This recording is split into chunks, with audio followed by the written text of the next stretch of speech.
모든 교양은 남 얘기죠. 안 물어봐도 알려주는 남 얘기 63회 방송 원더우먼 다 다시 할게요.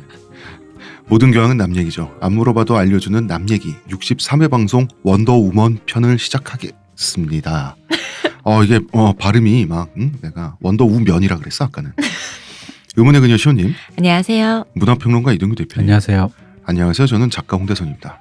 모든 히어로에는 세계관도 있고 설정도 있고 탄생 스토리도 있고 뭐 다 있습니다. 네. 근데 오늘은 영화 원더우먼이 아니라 캐릭터 원더우먼이 현실에서 누구에 의해 어떻게 창작되었는지를 이야기해 보려고 합니다. 보통 스포일러주의를 요망한다는 말을 먼저 하게 되는데 오늘은 스포일러주의가 아니죠. 아, 그래요? 오늘은 음란주의. 그럼 오늘 원더우먼으로 보는 성풍 속사? 아, 괜찮네. 괜찮습니다. 좋다. 자, 저희는 광고 듣고 와서 야한 얘기를 해보도록 하겠습니다. 예! 저한테서 뭐 달라진 거 느껴지지 않나? 뭐요? 아니 그 내 반짝반짝? 머리에서 반짝반짝이 아니라 빽빽. 흑채가 맞다 이거. 흑채는 아닙니다. 그럼 뭐, 한방? 사람의 머리카락은 동물의 털이라는 거지. 그래서 동물 세포로 모근을 복원한다는 거지. 어떻게 돼? 가능합니다. 티스템 연구소의 동물줄기세포 배양액은 거짓말을 하지 않습니다. 나 이거 되는 거 보고 진짜 충격받았다니까. 지금 티스템 두피 클렌저와 두피 에센스를 검색해보세요. 과학이 당신의 모발에게 주는 선물, 티스템입니다. 자, 생각해보면 원더우먼도 남성 권력이 만들어낸 피조물이죠. 뭐 권력이 그냥 남자가 만든 거지. 남자가 만들면 뭐 권력인가요? 아니 제우스. 원래 제우스. 설정상 제우스가 설정상. 만들었잖아. 근데 급이 좀 다른 게 설정 속에서는 무려 제우스의 친딸이고요. 설정 밖의 현실에서는 굉장히 유명한 사람의 그 피조물이에요. 이 유명한 사람은 변호사 겸 아주 유명한 심리학자 겸 그 다음에 문화 창작자 되시는 분이 되겠습니다. DC 코믹스죠. 네. DC의 3대장이라고 하면 트릴로지라고 하면 슈퍼맨, 배트맨 그리고 원더우먼이에요. 자, 옛날에 말이죠. 아주 옛날이에요. 20세기 초반입니다. 윌리엄 몰턴 마스턴이라는 심리학자가 있었어요. 이분이 우리가 알고 있는 신식 거짓말 탐지기 개발자분 중에 하나예요. 오. 그러니까 지금 쓰는 형태의 거짓말 탐지기, 원어로는 폴리그라프라고 하는데 이 기계가 원래 폴리그라프는 좀 쓰잘데기 없는 좀 구형이 원래 있었어요. 그런데 이분 윌리엄 몰턴 마스턴이 수축 혈압 측정 방식이라고 하는 혈압 변화를 통한 심리 측정 방식을 개발해요. 아무래도 뭐 이런 거겠죠. 거짓말을 하고 있으면 긴장이 돼서, 긴장이 돼서 이제 심박수가 빨라지고. 그렇죠. 혈압에 어떤 그게 네. 변화가 있는 그런 걸 캐치한다 뭐 이런 거겠죠. 이 방식을 핵심 요소로 투입해서 최종적으로 다른 발명가가 완성한 게 우리가 알고 있는 현재 거짓말 탐지기예요. 물론 거짓말 탐지기의 개발자로 이름이 올라가 있습니다. 이분은. 하지만 뭐 혼자 개념을 처음부터 상상해내고 혼자 개발을 혼자서 다 한 것은 아니다. 그러나 가장 중요한 역할을 끼친 한 분을 꼽으라면 윌리엄 몰턴 마스턴이다. 왜 이 이야기를 하냐면 이 윌리엄 몰턴 마스턴이 원더우먼 캐릭터를 만든 분이에요. 그래서 원더우먼 영화 만화 보면은 진실의 올감이라고 올감인지 채찍인지 알 수 없는. 막 휘두르는 거 있잖아. 원더우먼이 휘둘러. 여기에 휘감기면 누구나 사실을 이실직고하게 되거든요. 그래서 윌리엄 몰턴 마스턴은 거짓말을 싫어하는 분이 틀림없다. 우리가 영화 원더우먼 나중에 얘기하겠지만 네. 영화 원더우먼에서 그 장면 나 진짜 현실 웃음 터졌어. 그 입장에서. 몸에 이거 감아서. 트레버가 섬에서 아마존에서 그 섬에서. 철제에 감겨 있을 때 네. I'm spy! 그때 너무 웃긴 거야. 이게. 이 올가미에 쪼일 때마다 흥분해. 그러니까 맞아. 아픈 건지 흥분한 건지 모르겠는 거야. 좋은 건지 싫은 건지. 내 말이. 근데 원더우먼은 묘하게 성적이에요. 방금 말씀하신 것도 성적 느낌이 묘하게 있잖아. 이게 우리가 타락해서인 줄 알았어. 나는 처음에. 근데 보니까 우리라뇨? 진짜 그래 나라고 하자. 내가 타락해서 그런 줄 알았어. 근데 진짜 무시무시한 비밀이 정말 있어. 자, 윌리엄 몰턴 마스턴은 1893년생이에요. 우리가 이야기했었던 인천 김송수보다 네. 2살 어려요. 그렇네요. 아주 옛날 분입니다. 19세기에 태어난 사람이에요. 그런데 머리가 되게 좋았다고 저명한 심리학자였고요. 변호사로도 활동을 했어요. 그러다 보니까 이 사람의 평생 천착한 이 사람의 주제가 뭐냐면 인간의 선과 악의 문제 그리고 법정 다툼을 하다 보니까 진실과 거짓의 문제 여기에 굉장히 많은 집중을 하게 되는 그런 인생을 살아요. 심리학에 있어서 디스크 이론이란 걸 만드는 양반이에요. 디스크 이론은 DISC. 오. 당대의 유명한 이론이었고요. 이 이론을 담은 책이 당시의 베스트셀러였어요. 대중적으로도 크게 주목을 받았는데 이 디스크 이론이란 거는 4가지 명제의 영문 첫 글자를 딴 거예요. 그러니까 인간성을 남성성과 여성성, 수동성과 능동성으로 4가지를 나눠. 그리고 환경도 좋은 환경, 나쁜 환경. 불리한 환경 있죠. 내가 네. 헤쳐나가야 되는 혹은 내가 아주 쾌적해 이런 좋은 우호적인 환경. 그걸 나눠서 말하자면 어떤 환경에 어떤 성격의 사람이 어떤 환경에 놓일 때 어떤 행동 패턴이 나오고 이런 식으로 인간성을 뭐라고 해야 되나 카테고리 조합형. 카테고리 조합형으로 나눈 거예요. 이거를 제가 한번 그 디스크 이론의 4문장을 4가지 명제를 해보면 지배적 성향은 적대적인 환경에서 능동성을 만들어낸다. 아무래도 그렇겠죠. 환경이 불리하면 내가 지배하고 통제해야 직성이 풀리는 그런 도움의 캐릭터라면 사람이 적극적으로 이 환경을 자기한테 복종시키려고 하겠지. 뭐 어떻게 보면 굉장히 뻔한 얘기인데 남을 이끌고자 하는 의지는 쾌적한 환경에서 능동성을 만들어낸다. 3번째, 복종적인 성향은 서브미션이죠. 쾌적한 환경에서 수동성을 만들어낸다. 그렇겠죠? 순종적 성향은 적대적인 환경에서 수동성을 만들어낸다. 이게 대체 뭔 소린가?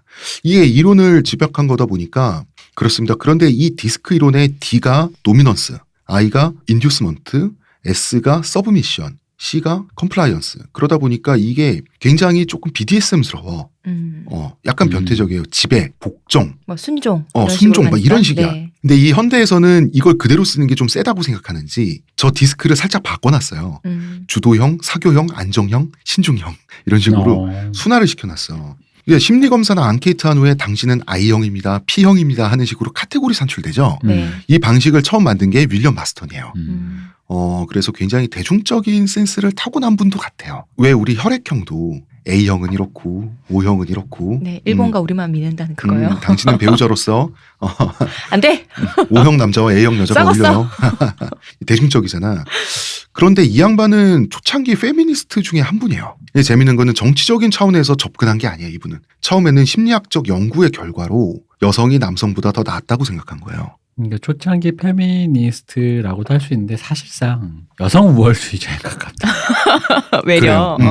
남성의 적극성을 별로 좋게 안 봤어요. 어떤 거냐? 이 사람은 자유를 추구하고자 하는 속성을 남성의 본능으로 봤어요? 아니 그러면은 남자는 자유를 추구하고 진취적이고 여자는 수동적이고 안정을 추구하고 안정을 추구하고 이게 솔직히 지금 우리 직관적으로 보면 여혐이잖아. 그렇죠. 근데 이 사람은 거꾸로 가요. 이 사람이 생각하는 자유의 개념에는 방종, 무질서, 폭력, 무정부주의 이런 게 포함되어 있다고 봐요. 이 사람은. 그럼 여성은 그냥 순응만 하는 존재냐? 그렇긴 한데 남성 권력에 순응하고 체제에 순응한다는 뜻으로 순응하는 게 아니에요. 여성은 순종적인데 영적 권위에 순종하는 줄 아는 존재라는 거예요. 영적 권위, loving authority를 이렇게 번역이 되고 있는 건데 JMS? 약간 비슷하기도 저는 하고 에코페미니즘 생각나는데요.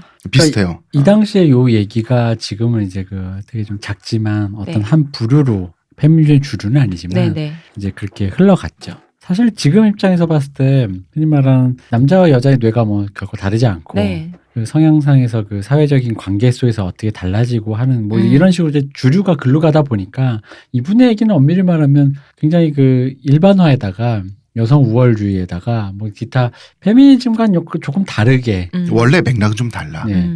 이 사람이 생각하는 영적 권위란 뭐냐? 사랑, 평화 이런 이상적 가치 있죠. 네. 이런 이상적 가치를 위해서 희생할 줄 아는 거. 이게 여성의 순종이라는 거예요. 그러니까 이게 왜 우리가 알고 있는 그 시호님 말씀하신 에코페미니즘? 네. 이런 거잖아. 여자가 본질적으로 남자보다 비폭력적이고 평화롭다. 그래서 여성이 지배하는 지구라면 지금보다 평화롭고 이상적일 것이다라고 하는 이런 관념을 만들어낸 사람 중에 한 분인 거야, 이분이. 그래서 마스톤의 이론을 우리가 알고 보면 원더우먼 보세요. 훗날 남자가 망친 폭력적 세상을 여성 캐릭터가 정화하잖아. 그렇죠. 원더우먼이. 이런 세계관에 자기가 만든 캐릭터의 설정 세계관 그게 당연히 자기 자신의 이론에서 영향을 받게 돼 있죠. 들어가 있겠죠, 당연히. 근데 문제는 이런 사람이 만화 작업을 하게 됐다는 거예요. 그러게요, 심리학자의 변호사인데. 이상하잖아. 네. 때는 1940년이었습니다. 일단 자기가 하는 일이 잘 안 풀렸어요. 아. 들리는 말에 하면 이 사람 성향이 네. 굉장히 똑똑하고 유능한데 약간 떠버리 캐릭터? 그러니까 허세가 뭔가 심한. 허세가 심하고 좀 잘난 척하는 어. 그래서 뭐 거짓말 탐지기 예를 들어 그런 캐릭터 있잖아. 내가 뭐 만들었으면 그걸 갖고 뭔가 인정받고 싶어하고 그러다 보니까 하버드에서 점점점 그레이드가 낮아졌대요. 뭐 교수, 강사 뭐 이런 식으로 해서. 정치라는 걸 전혀 못하는 사람이었구나. 그러니까 뭐 이런 느낌인 것 같아요. 요즘은 좀 약간 이렇게 앞에서 말하는 걸 들으면 비호감. 네가 그렇게 잘났어? 뭐 그런 느낌 약간 어. 성향이 좀 그랬다 그러더라고요. 1940년에 예전에 자기가 가르쳤던 학생이 찾아왔어요. 네. 나중에 올리브 번이라는 남편의 성을 따라서 올리브 번이라는 이름을 가지게 되는 이 당시에 올리브 리차드라는 과거 자기 시인의 여학생이 찾아옵니다. 자기가 쓰는 책을 완성하기 위해서 스승을 인터뷰하려고 찾아온 거예요. 신여성이죠. 이때 당시에 자기가 책을 쓰기 네. 위해서 스승을 찾아다니고 원하는 인터뷰를 따기 위해서 이 제목이 책 제목이 패밀리 서클 가족의 울타리 정도 되는 그런 책인데 부제가 재밌습니다. 코믹스를 비웃지 마라. 앞선 덕후. 신여성 덕후다. 만화가 애들한테 악영향을 끼치지 않는다는 얘기를 하고 싶었던 거예요. 책을 통해서. 이때 마스턴 이 사람은 제자한테 그 원하는 인터뷰를 줘요. 코믹스 좀 보는 게 어때서? 아니 도움이 되면 됐지 자라나는 아이들 망치지 않는다. 이런 취지의 인터뷰를 해줘요. 그리고 책이 출간되는 거예요. 이 책이 출간되니까 다름 아닌 만화 출판사들이 열광을 하는 거죠. 이 훌륭하신 분이 누구냐? 꽂히게 되는 건데 보니까 유명한 심리학자예요.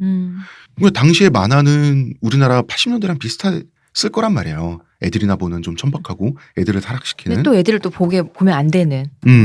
그런데 그 유명한 심리학자가 책도 쓰고 이런 사람이 칭찬을 하니 출판사들이 꽂힌 거지. 이 중에서 맥스 게인즈 출판사가 있었고요. 네. 올 어메리칸 퍼블리케이션 전미 출판 정도죠. 네. 이 두 출판사에서 우리를 좀 가르쳐 주세요. 마스턴 사랑한다. 이렇게 되는 거예요. 왜냐하면 이때 코믹스라고 하는 건 비주류인데 네. 주류 인사가 칭찬을 해주니까 또 권위가 있는 사람이. 그렇죠. 사업적으로 땡큐죠. 특히 전미 출판에서는 마스턴을 아예 초빙합니다. 지도 편달 컨설턴트 고문으로 초빙해요. 한 자리 주셨군요. 그렇죠. 한 자리 드린 거죠. 그래서 극진히 모시게 되는 겁니다. 이 두 출판사와 다른 출판사들이 나중에 흡수 합병을 서로 해가지고 지금의 DC 코믹스가 탄생하게 되는 거죠. 그러니까 이분이 고문님이 되셨어요. 마스턴 선생께서. 그때부터 이제 마스턴은 고나리질을 하기 시작해요.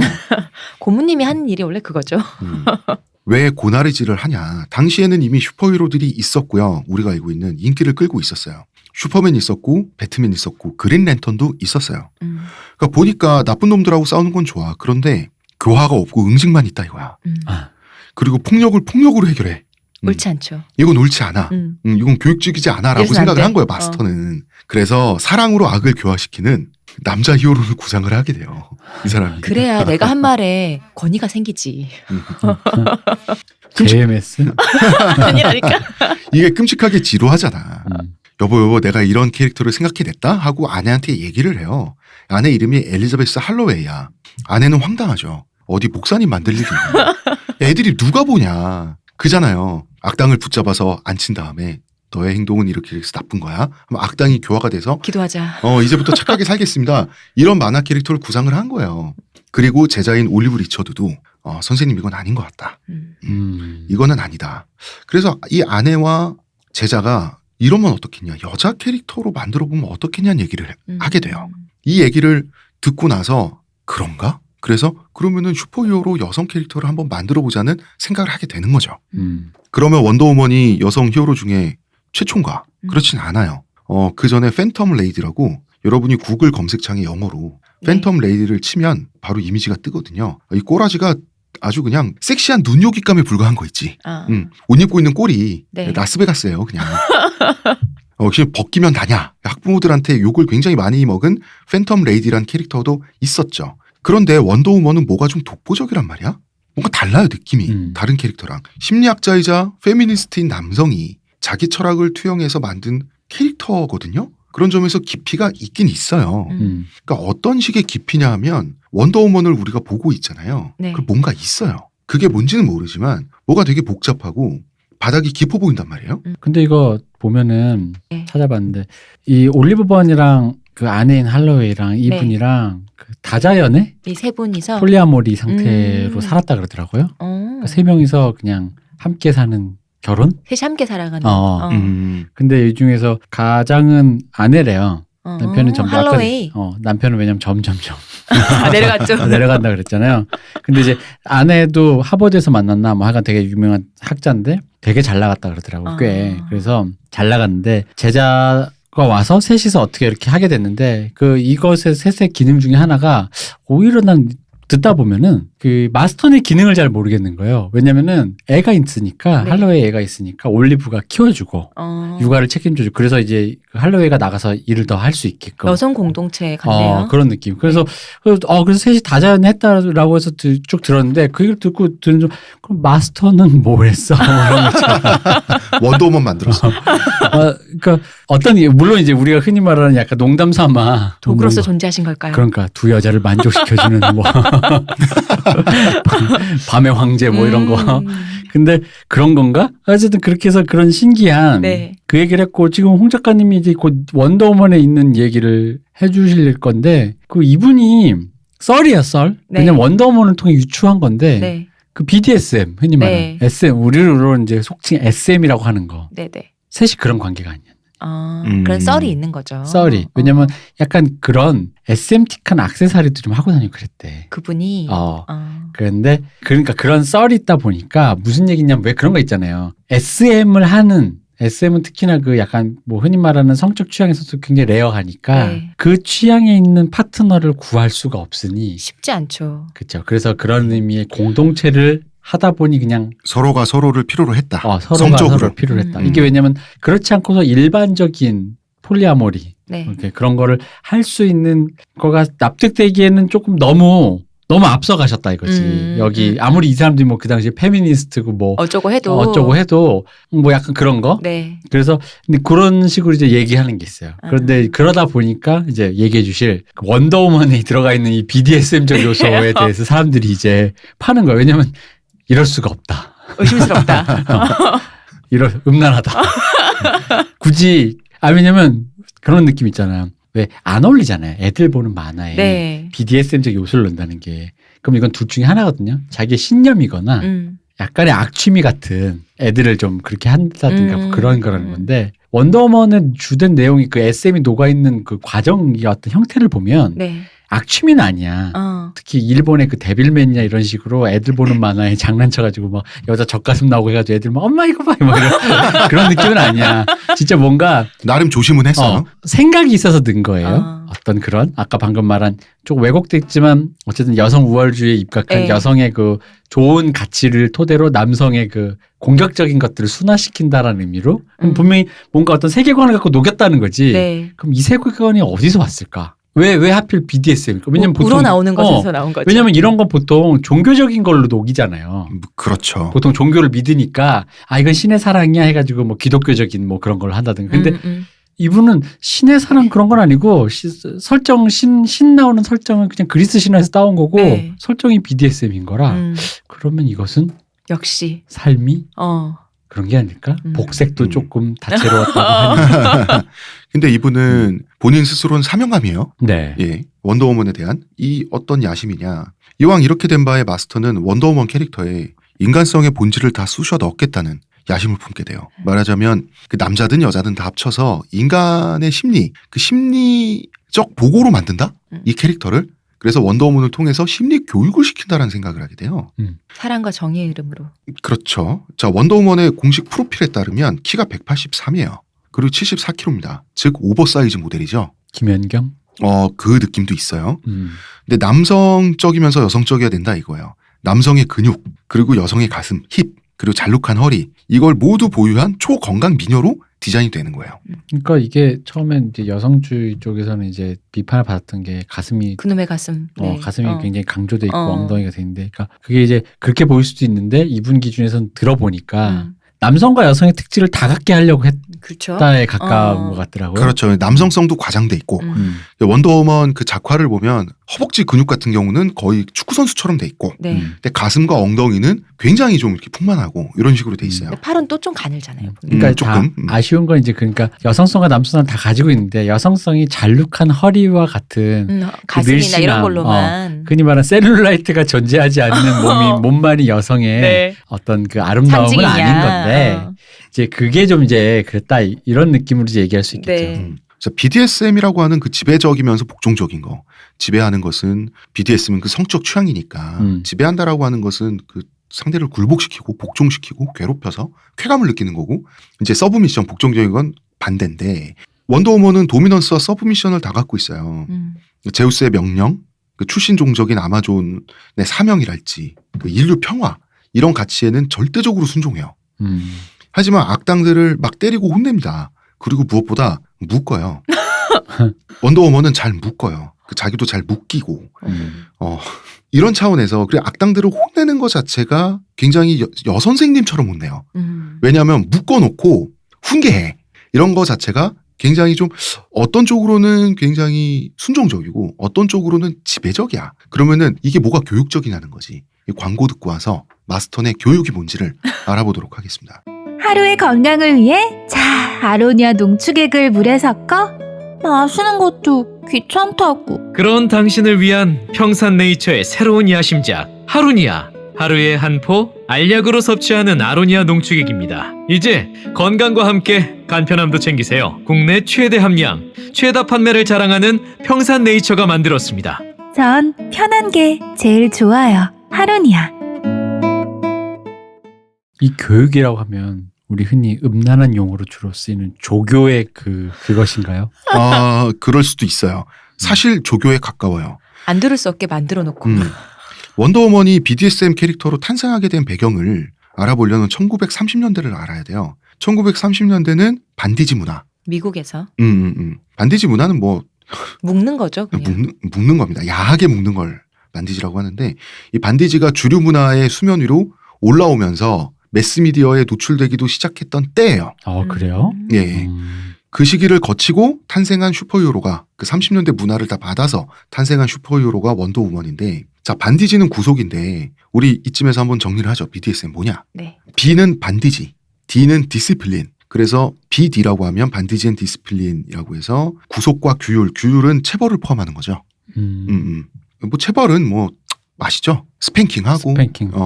DS는 지배와 복종, 도미넌스 앤 서브미션입니다. 이건 굉장히 관계적인 거죠. 그 다음에 이제 자극의 차원으로 가면 SM이 되죠. 사도마조히즘, 가학과 피학. 우리가 보통 SM이라고 부르는 게 네. 이거죠. 그래서 이제 그 사디즘이라고 하면 가학 음란증, 그 다음에 메저키즘이라고 하면 피학 음란증이라고 합니다. 그래서 BDSM이라는 네 글자에 사실은 이쪽 이 우리가 흔히 변태라고 하는 네. 이쪽 세상에 그게 다 들어가 있습니다.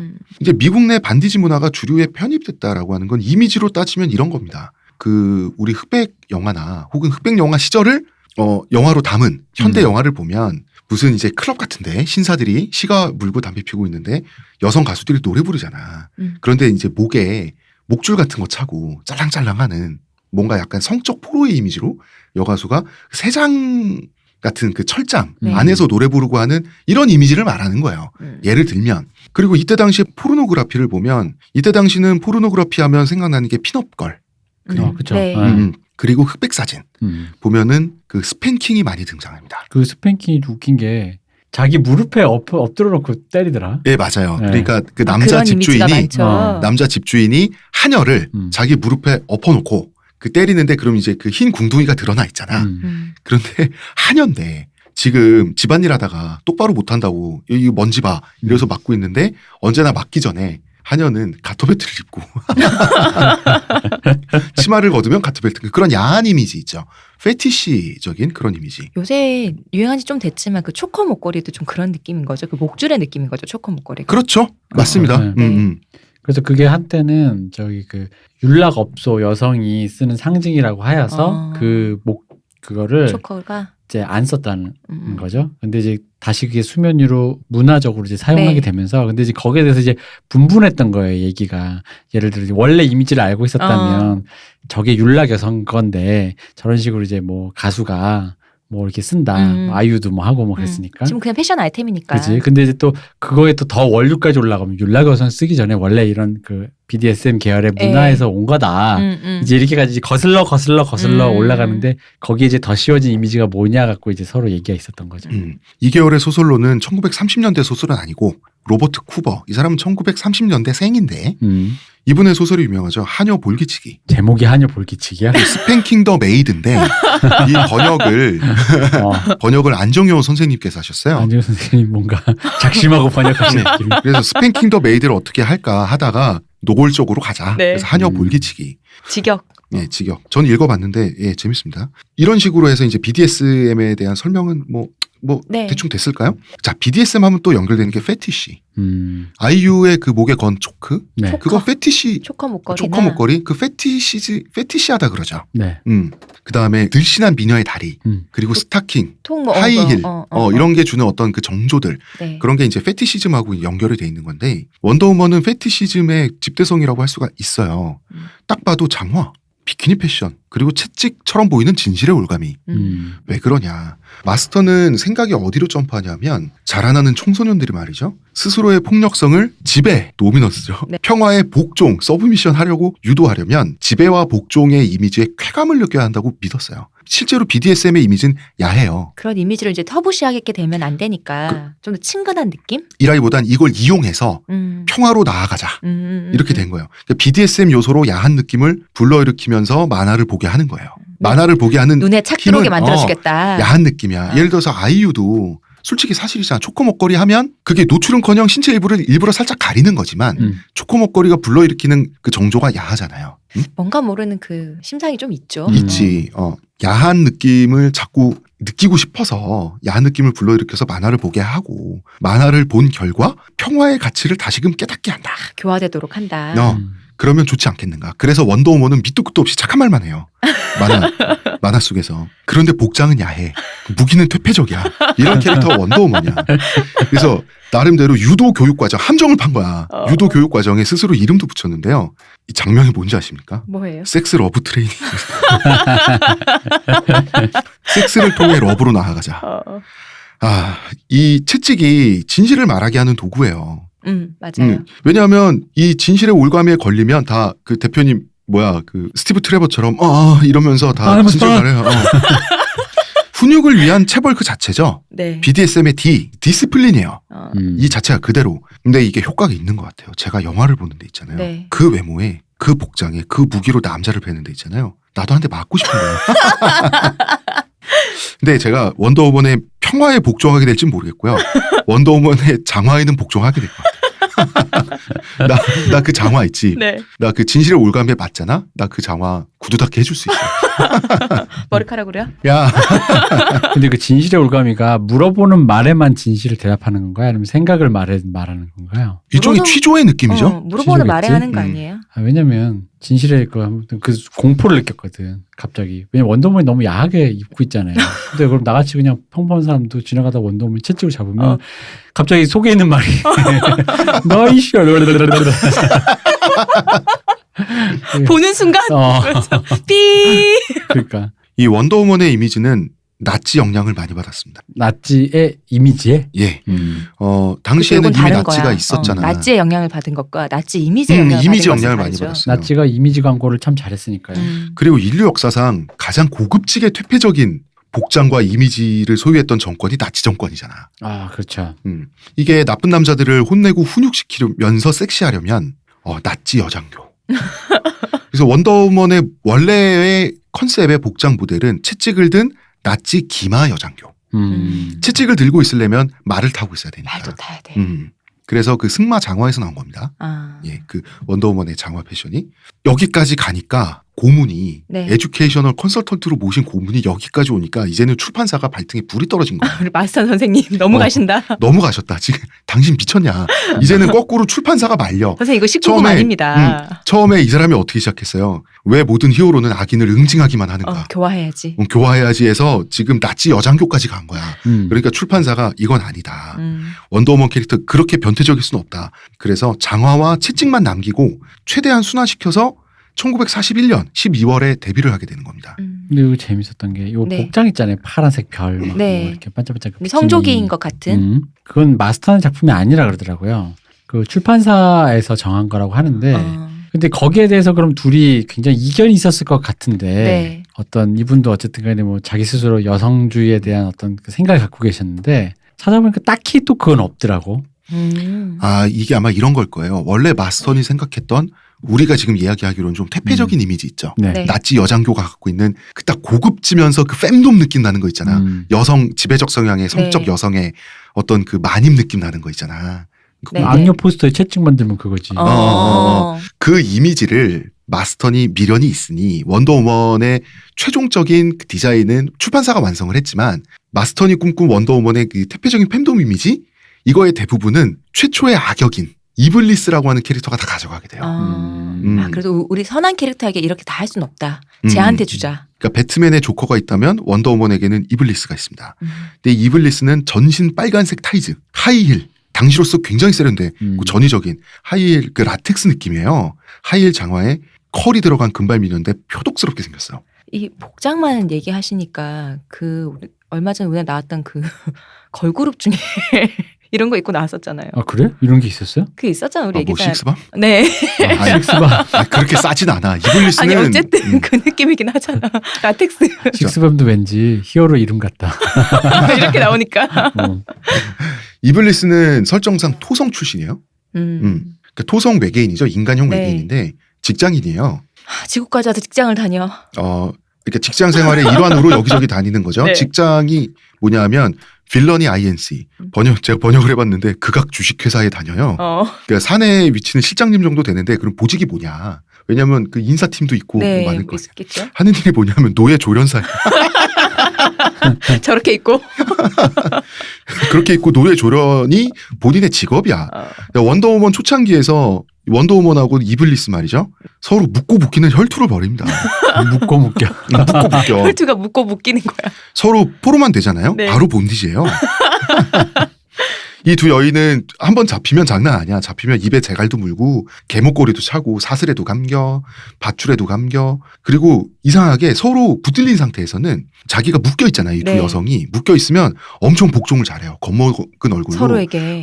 플리즈 이러면서 제발 막 이러면서 싹싹 빌어. 그게 어떤 성적인 쾌감을 이렇게 불러일으키는데 거꾸로 입장이 바뀌어서 자기가 묶잖아. 네. 표정이 굉장히 삐사감이 됩니다. 직업적으로도 재밌는 게 원더우먼 직업은 비서잖아요. 비서와 실장님의 본디지 플레이. 이거 제목으로 이렇게 써놓으니까 엄청나게 네. 그 소설 같군요.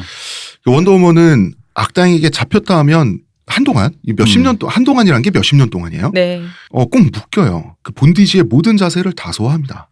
수십 년간. 이제 물론 위기를 벗어나서 악당을 응징할 때는 당연히 그 진실의 올가미로 네. 되갚아주죠. 이 원더우먼은 20세기 문화사에서 BDSM이 매스미디어에 진출한 역사에서 중요한 위치를 점한다고 하더라고요. 이건 진짜 신선한 것 네. 같아요. 왜냐면은 보통 원더우먼 얘기하면 이걸 이제 여성주의 역사 쪽으로 네. 많이 이렇게 물을 대서 이렇게 얘기를 설명을 하는데 BDSM 역시 그러게요. 아날람의 성폭 속사를 원더우먼으로 하게 될 줄은 내가 몰랐네. 이제 이블리스가 퇴장하고 나서 계속 이제 악당들이 나오는데 꼬리까지 달려있는 표범무늬 전신 타이즈 악녀. 그리고 표범처럼 엉덩이를 들고 내발걷기를 하면서 네. 원더우먼에게 다가가. 원더우먼에 다가가서 처음에 원더우먼을 묶어. 그러고 나선 묶여. 표범인데 왜 안 핥히고. 묶여. 묶이면서 진짜 잡혀서 묶인 야생동물처럼 네 발로 딱 묶인 상태에서 원더우먼을 이렇게 불쌍한 눈으로 올려다봐. 그거를 원더우먼이 한쪽 발로 장마죠. 싹 밟고 있어. 완전 페티시예요. 그러게요. 그래서 이런 이미지 지금 방금 말한 표범무늬의 악녀 네. 이런 이미지는 나중에 캐두먼의 그냥 그대로 디자인으로 가게 되는 거죠. 네. 캐두먼도 이제 그 DC 캐릭터죠. 이 마스턴 선생은 페티시 이미지에 사실은 혁혁한 공을 세운 분이에요. 그렇죠. 게다가 이게 현대까지 어쨌든 간에 그 계속 원더우먼, 슈퍼맨, 뭐 배트맨 다 재생산되고 있으니까 이 원더우먼의 성 정체성에 대해서도 네. 얘기가 분분했잖아요. 왜냐면 왜냐하면 원더우먼의 성 정체성은 지금 현재는 거의 공식적으로는 양성애자잖아요. 그러니까 슈퍼맨하고도 사귀었다. 사귀는 에피소드가 있긴 지금 한데 사귀고 있죠. 아마 헤어진 에피소드 나왔다고 제가 들었는데. 헤어지는 지금 현재 중인가? 지고 있다. 설정이 그 한 정도? 번인가 두 번인가 이제 한 번 뒤집혔는데 지고 있다라고 하는데 뭐 어쨌든 현재까지로는 슈퍼맨의 연인 아닌가? 근데 슈퍼맨과 사귈 때는 이제 남성 이성애자와 사귀는데 네. 근데 원래 이제 아마조네스로서 여성사에서 컸고 그거 자체를 익숙하지 않고 글로 성을 배운 그리고 네. 여성들만 있는 곳에서 성을 배우다 보니까 그 모든 것이 자연스럽게 익숙하게 받아들여졌다라는 관점에서의 양성애자. 일단 뭐 그렇게 보편 설정으로 넣었다라고 얘기가 있더라고요. 그럼 뭐 아마 마스터 때는 아마 생각 안 했었던 거겠죠. 그렇겠죠. 네.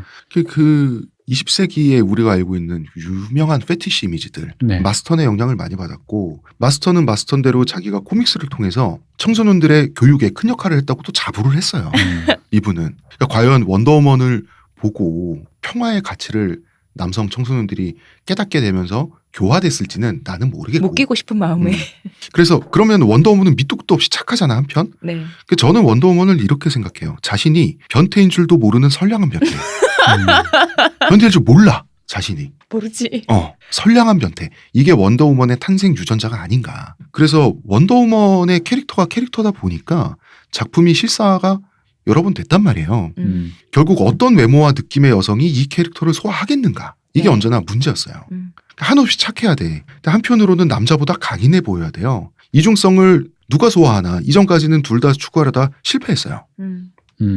청순이즘이냐 떡데이즘이냐 실패를 했고 그렇죠. 그런데 하나만 택해서 성공한 경우가 있습니다. 음. 바로 우리가 원더우먼 하면 떠오르는 전형적인 바로 그분. 옛날 드라마 옛날 드라마판 린다 카터.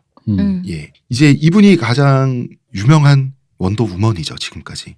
드라마판이었고요. 원더우먼 하면 떠오르는 그 배우가 바로 이분입니다. 네. 그리고 그 복장이 바로 이분이 입으셨던 거고 그러니까 린다 카터의 원더우먼은 되게 청순해요. 그리고 되게 씩씩해요. 어느 정도로 씩씩하냐면 시골 소녀의 씩씩함 같은 거 있죠. 말도 안 되게 착한데 린다 카터는 이런 말을 했어요. 지금껏 어떤 배우도 원더우먼의 본질을 이해하지 못하고 있다. 나 빼고. 이제 카터 이분의 말도 일리는 있는 게 원더우먼의 매력은 자기가 변태인 줄도 모르는 선량한 변태잖아. 네. 그래서 말도 안 되게 착해서 유치할 정도여야 돼. 그러니까 평화를 위해서라는 확신을 가지면 막 채찍질을 할 수도 있고 악당한테 묶이고 악당을 묶기도 하고 이런 명확한 대비 있죠. 이런 밑도 끝도 없이 순진한 이 성격과 정작 자기가 당하고 하는 거는 좀 위험해 보여. 이런 위험한 줄 모르네. 근데 자기가 뭐 하는지 몰라. 이런 대비가 매력의 핵심이었던 것 같아요. 그리고 이게 BDSM이 숨어있는 캐릭터다 보니까 이 린다 카터의 원더우먼은 포로로 붙들렸을 땐 겁도 많고 말도 잘 듣고 굉장히 순종적이에요. 린다 카터가 이걸 잘 이해했던 것 같아. 연기했을 때 이 표정을 보면 거꾸로 상황이 바뀌면 되게 권위 있게 행동해요. 근데 이 권위가 뭐냐면 삐사감 같은 권위가 아니라 중학생 누나가 초등학생 동생 사고 친 거 혼낼 때 느낌이에요. 누나가 뭐라 그랬어? 하는 그런 느낌의 순박함을 갖고 있어요. 이 숨은 유전자를 잘 표현하려면 자기가 뭘 하는지도 모를 만큼 순진무구한 무드가 필요한데 이 순진무구한 무드를 린다 카터는 구현을 했어요. 그런 점에서 린다 카터가 하는 말이 일리가 있다고 봐요. 아니, 이게 신기한 게 포로로 붙들렸을 땐 겁도 많고 막 말도 잘 듣고 순종적인 사람이 탈출은 어떻게 했나 이런 생각이 들어서. 탈출 그냥 힘으로 해요. 그러니까 순종적인데 탈출을 왜 해? 그리고 그러면은 린다 카터는 누가 봐도 힘이 있어 보이고 활동적으로 보이진 않단 말이야. 네. 육체적으로. 그런데 사실 센데 이유는 필요 없어요. 그냥 센 거야. 설정만 있으면 되죠 뭐. 그지. 그리고 이 린다 카터의 원더우먼이 얼마나 귀엽냐면 악을 응징할 때 네.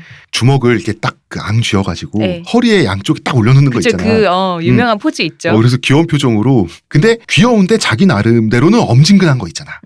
그러면서 난 악당한테 진지하니까. 뭐라 그러냐면 세상의 모든 선의 이름으로라고 외쳐요.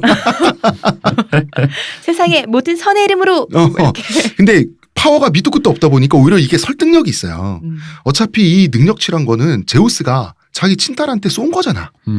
이 설정 보면은 뭐 다 들어가 있어요. 뭐 아테네 총명한 아프로디테의 아름다움, 뭐 헤파이스토스인가 뭐 헤라클레스의 그 뭐 강인함을 다 있단 말이에요. 이 사람이. 이것도 있어야 됐거든요. 누군가의 바보 같은 뭐 이런 것도 있어야 됐거든요. 린다 카터의 원더우먼이 어떤 느낌으로 다가왔었는지 알고 싶으면 저는 간단하다고 봐요. 대표님. 네? 우리 원더걸스. 원더걸스 뮤직비디오 보면 이 원더걸스 뮤직비디오의 초창기 뮤비에 어떤 노래죠? 텔미. 텔미에 보면 나오는 원더우먼 이미지 있잖아요. 뾰로롱 원더걸스도 돌면은 옷을 딱 바뀌어지는. 원더걸스도 여기서 그룹명도 여기서 나왔잖아. 이게 다름 아닌 린다 카터의 원더우먼에서 다 차용되어서 나온 이미지인데 그 원더우먼으로 변신하는 거 소희가 하죠. 소희가 하죠. 그러니까 린다 카터가 원더우먼을 이해한 방식을 내가 봤을 때 박진영이 이해를 했던가 느꼈던 것 같아요. 역시 이 사람 역시 선구하는. 아니 정말 나는 지금 생각해 보니까 그런 것 같아요. 뭐 거기서도 그쵸 원더우먼이 강한데도 순진하고 뭔가 청순하면서도 뭔가 뭐 그런 거라고 치면은 그게 소녀가 굉장히 굳세게 원더우먼 짠 변했는데 네. 가사 자체는 되게 소녀적이거든. 텔미 텔미 이거거든. 뭐 그런 이미지가 근데 거기까지 생각을 했을까? 원더 걸스니까 왜냐면은- 원더 우먼으로 아니 거기까지 생각이 아니라 판단 사유를 해서 판단했다기보다는 그 사람의 본능 있죠.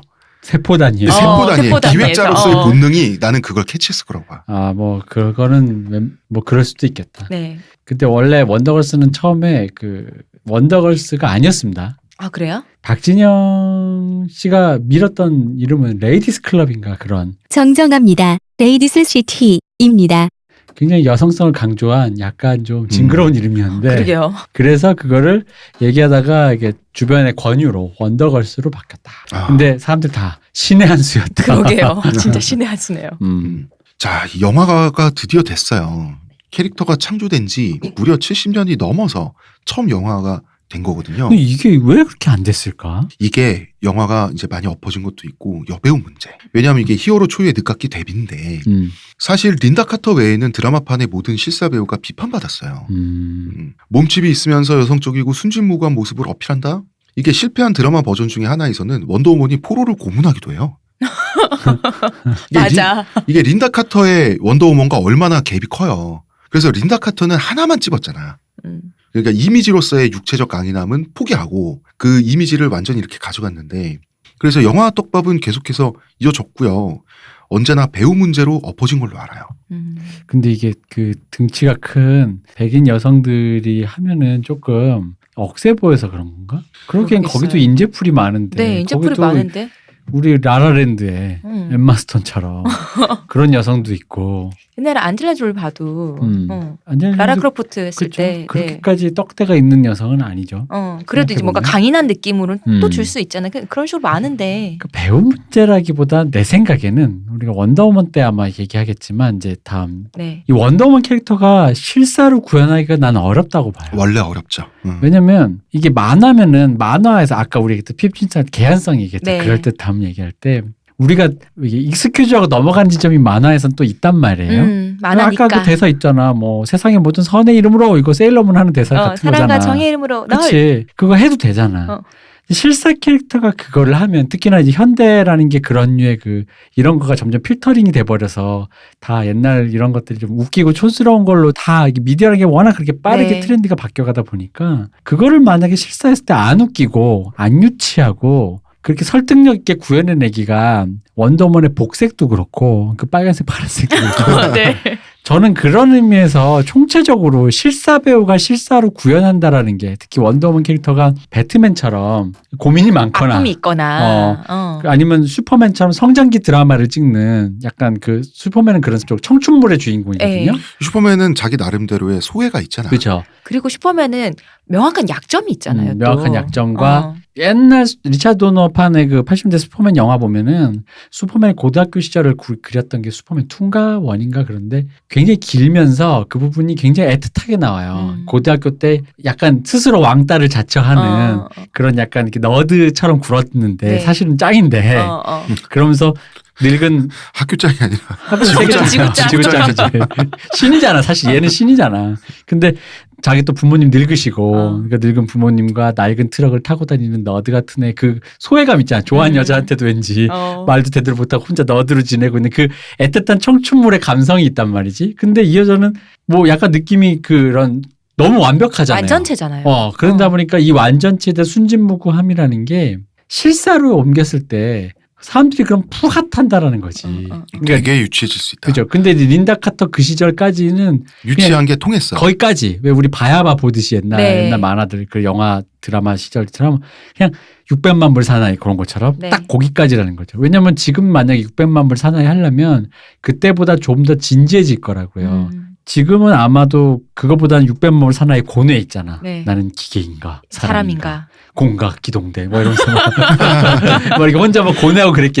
근데 그 정도까지 들어가지 않으면 사람들이 어떤 리얼리티라고 할까? 네. 그럴 듯함을 얻지를 못하니까 그런 측면에서 그런 게 아닐까요? 딱 맞는 단순히 배우가 없어서라기보다는 왜냐면 배우가 없다면 마치 이렇게 들리거든. 서양에는 여리여리한 배우가 없다. 여리여리해 보면서도 강해 보이는 배우가 없다라든가 뭐 론다 로우지 같은 배우만 있었다라든가. 그건 원더우먼 론다 로우지 솔직히 원더우먼 옷 안 입어도 무섭잖아. 그렇죠. 그런데 이제 이분이 나타났을 때 겔 가도 네. 무려 페미니스트 겸 히오니스트입니다. 뭐 민족주의 좌파. 네. 이분이 나타났을 때도 말이 많았어요. 네. 이 사람 제대로 원더우먼 역 소화할 수 있겠냐. 결과적으로 굉장히 잘 소화했죠. 가슴이 작아서 안 된다. 아 진짜? 이런 말이 있었어요. 겔 DC 팬들이 겔 가돗이 등장하면서 원더우먼이 드디어 최초로 시사 영화화되는데 성공이 됐는데요. 겔가도 가슴은 어디서 봤대? 몰라. 원래 모델이었으니까. 어. 자, 우리는 내일 3부에서 드디어 영화 이야기를 하겠습니다. 네. 네. 자, 2부는 여기까지 하고요. 2부는 뭐 그냥 좀 짧게 마무리하는 걸로. 의문의 그녀 시호님, 감사합니다. 문화평론가 이동규 대표님. 감사합니다. 감사합니다. 저는 작가 홍대선입니다.